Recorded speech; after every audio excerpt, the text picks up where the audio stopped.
Assalamualaikum. Hope you all are fine. Welcome to Learners Academy. My name is Anam Khan और जो आज का topic मैं आपके साथ डिस्कस करने वाली हूँ वो है बिहेवियर थेरेपी।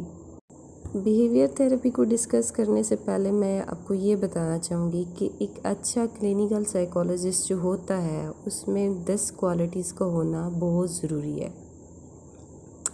सबसे पहले उसकी कम्युनिकेशन स्किल्स बहुत अच्छे होने चाहिए, पैशनेट होना चाहिए साइंस के बारे में, क्यूरियस होना चाहिए, क्रिएटिव होना चाहिए, कॉन्फिडेंट होना चाहिए, thick skinned, caring and understanding his और हर क्लाइंट्स। उसके अलावा जो मेन चीज़ आ जाती है नॉन जजमेंटल होना चाहिए, able to see patterns and motivated होना चाहिए।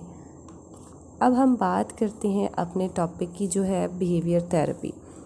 बिहेवियर थेरेपी की बात की जाए तो बिहेवियर थेरेपी का जो मेन गोल होता है वो क्या होता है, आपने रीइंफोर्स करना है डिज़ायरेबल बिहेवियर को, किस तरह से एलिमिनेट करके अनवांटेड और मालएडॉप्टिव बिहेवियर को।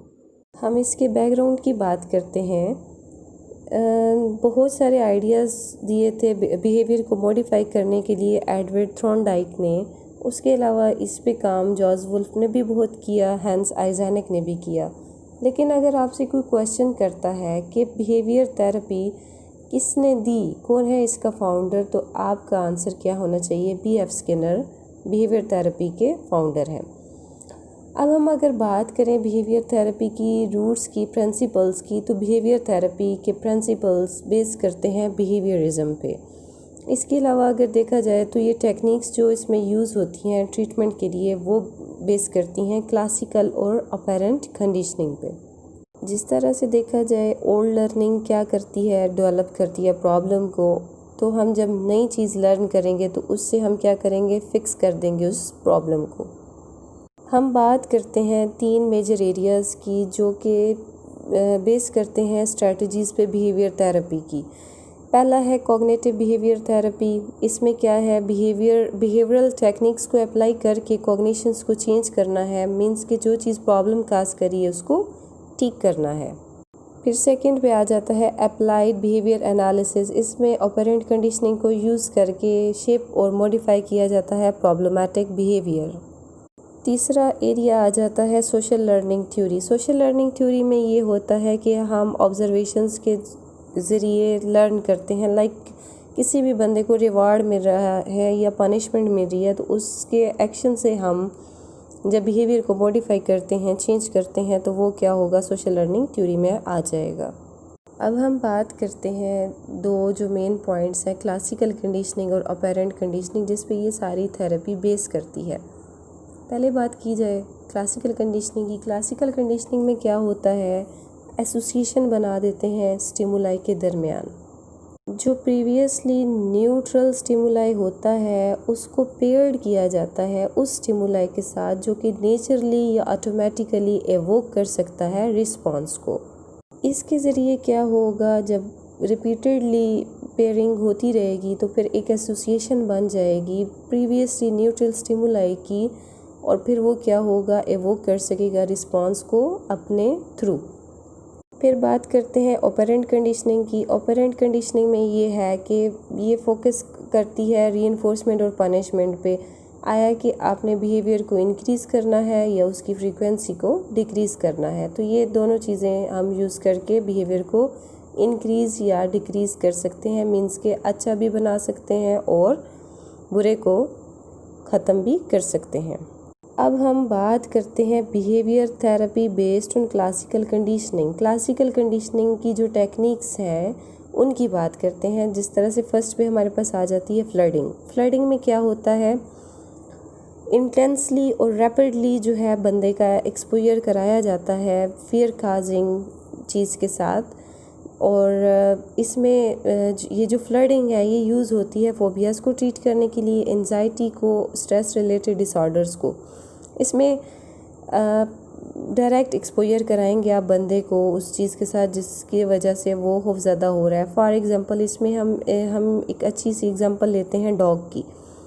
अगर कोई बंदा डॉग से डरता है या उसमें फ़ियर है तो हम क्या करेंगे, पहले उसको स्मॉल फ्रेंडली डॉग से एक्सपोजर कराएंगे कुछ टाइम के लिए, मतलब इतना कि वो उस जगह को छोड़े ना, उसका एक्सपोजर होता रहे जब तक कि उसका फियर ख़त्म नहीं हो जाता। फिर इसमें क्या होगा, जितना ज़्यादा एक्सपोजर होगा उसमें क्या होगा, अगर कुछ भी बुरा नहीं हो रहा तो क्या होगा, उस बंदे का फियर ख़त्म हो जाएगा, मीन्स के फेड होना स्टार्ट हो जाएगा। फिर हम बात करते हैं सिस्टमैटिक डिसेंसिटाइजेशन की। सिस्टमैटिक डिसेंसिटाइजेशन की टेक्निक में क्या होता है, लिस्ट ऑफ फियर्स बनानी है, ठीक है, और इंडिविजुअल को रिलैक्स करने के साथ साथ कंसंट्रेट हमने करना है उसके फियर्स पे, उनको हमने रिज़ॉल्व करना है उसकी इश्यूज़ को। लाइक ये वाला जो प्रोसेस था ये सबसे पहले जे बी वॉटसन ने स्टार्ट किया था, जैसे कि उनका famous experiment little Albert experiment, जिसमें उन्होंने यंग चाइल्ड को एक्सपोजर कराया था वाइट रेट के साथ। तो इसमें सिस्टमैटिक डिसेंसिटाइजेशन को यूज़ करते हैं ज़्यादातर फोबियाज़ को ट्रीट करने के लिए, और इसका 3 बेसिक स्टेप्स होते हैं इसके प्रोसेस के। पहला स्टेप ये होता है कि रिलैक्सेशन टेक्निक सिखाई जाती हैं क्लाइंट को। दूसरा स्टेप ये होता है कि क्रिएट करता है rank list of fear evoking situations. जब लिस्ट बन जाती है तो उसके बाद क्या होता है, जो लीस्ट फियर इंड्यूसिंग आइटम होता है सबसे पहले क्लाइंट का उसके साथ एक्सपोजर कराया जाता है। उसके बाद मोस्ट फियर इंड्यूसिंग आइटम जो होता है सबसे लास्ट पे उसके साथ एक्सपोजर होता है।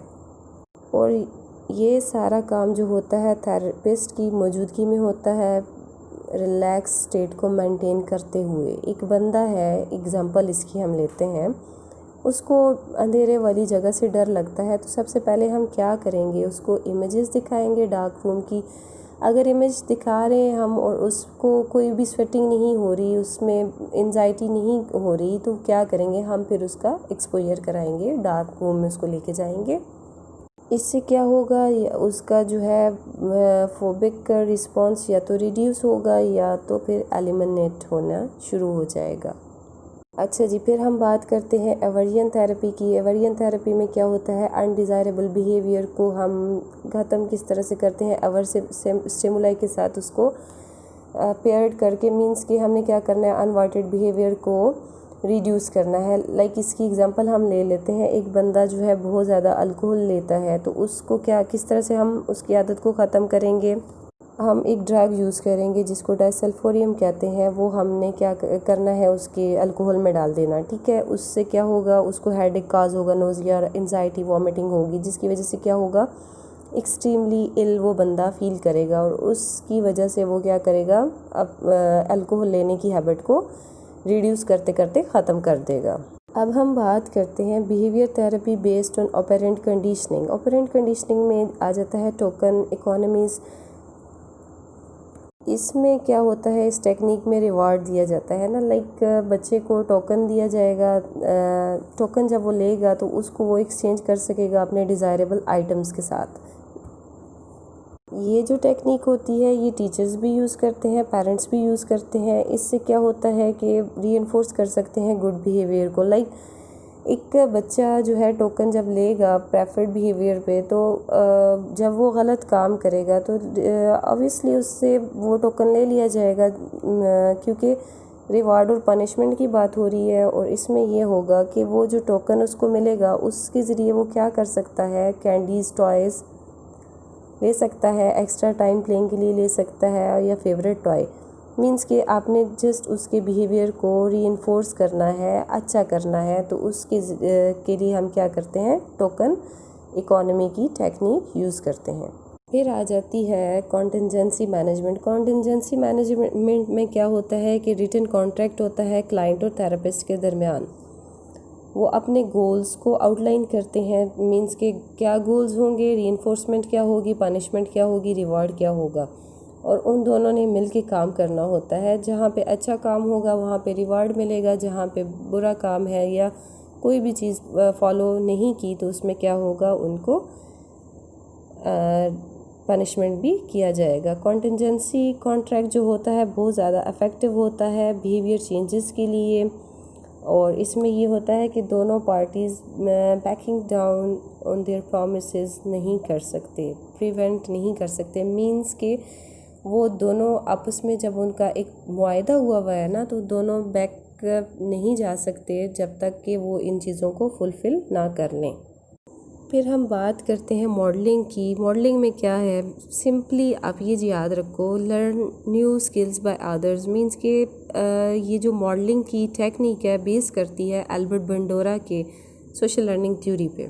मॉडलिंग सिर्फ रीइंफोर्समेंट और पनिशमेंट पे बेस नहीं करती, इसमें जो इंडिविजुअल होता है वो लर्न कर सकता है न्यू स्किल्स किसी भी बंदे से, किसी को भी देख के डिज़ायर्ड स्किल्स को सीख सकता है। इसमें ये होता है कि या तो आपका जो थेरेपिस्ट है वो ही आप मॉडल के तौर पे एक्ट कर सकता है डिज़ायरेबल बिहेवियर शो करके, या आप ये वाली बिहेवियर्स पीयर्स इंगेज मतलब कि अपने दोस्तों से सीख सकते हो या किसी भी रिलेटिव से।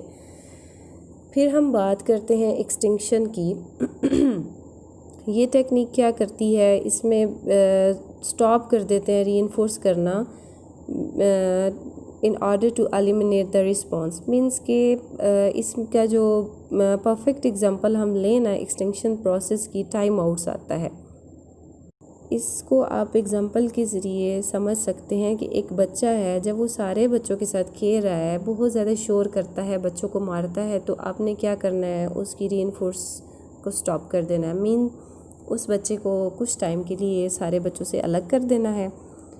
जब आप उसको अलग करोगे तो उसको फ़ील होगा कि अच्छा ये तो मैं गलत कर रहा था, मुझे इस तरह नहीं करना चाहिए, ताकि मैं दूसरे बच्चों के साथ खेल सकूं। तो इससे क्या होगा, उसका बिहेवियर मॉडिफाई हो सकता है।